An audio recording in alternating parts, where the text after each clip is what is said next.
Magandang araw po mga ka-agree.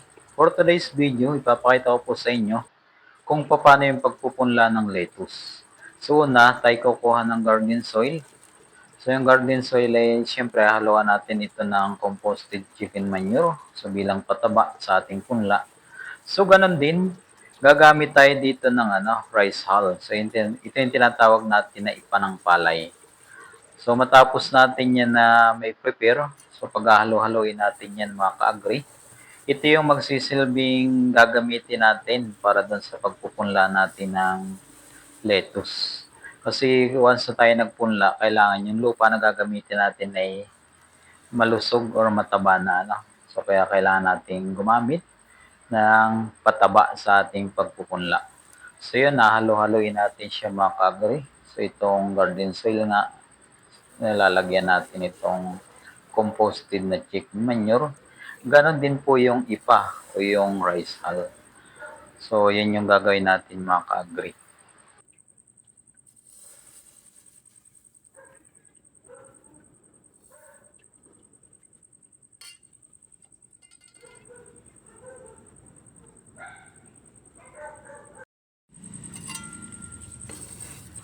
Then matapos natin mga ka-agree mapagsama-sama, ay atin mga haluin mabuti ito.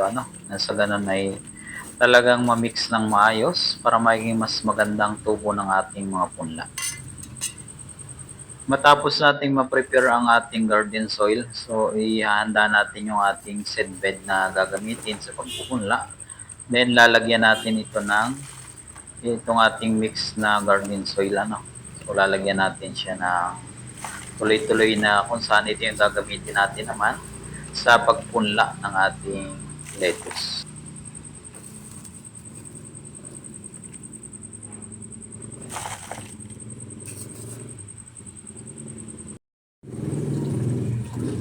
Then matapos natin malagyan lahat ng hole ng seedbed natin ng lupa or garden soil.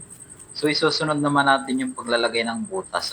So kailangan nating butasan na sa ganun ay malagay natin ng maayos yung mga binhi natin ng lettuce.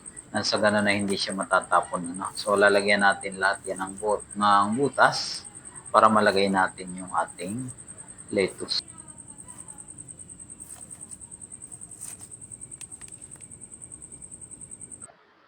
Then matapos natin lagyan kagad ng mga butas, so ngayon ay kukunin natin yung ating binhi ng lettuce. So ilalagay natin siya dito sa bawat butas na ginawa natin. So ilagay natin ng maayos. So siguraduhin natin na siya talaga ay nalalagay dun sa bawat butas. Na sa ganun ay hindi siya matatapon. So lalagyan natin yan mga kagri, lahat.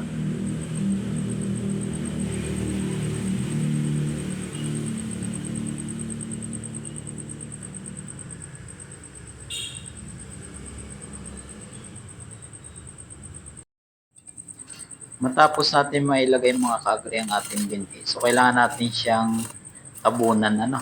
So nasa ganun ay siya ay siya ay tumubo ng mabilis. Then kailangan din natin siyang diligan mga kagri. So matapos nating may lagay at matabunan yung ating punla. So diyan po natatapos yung ating pagpupunla ng lettuce. Maraming salamat po sa inyong panonood mga ka-agri. Huwag po ninyong kalimutang i-follow ang ka-agri vlog sa Facebook page. Ganon din po ay subscribe sa aming YouTube channel ng ka-agri vlog. Muli, ito po ang inyong ka-agri Renzo, ang inyong ka-agri sa pag-asenso.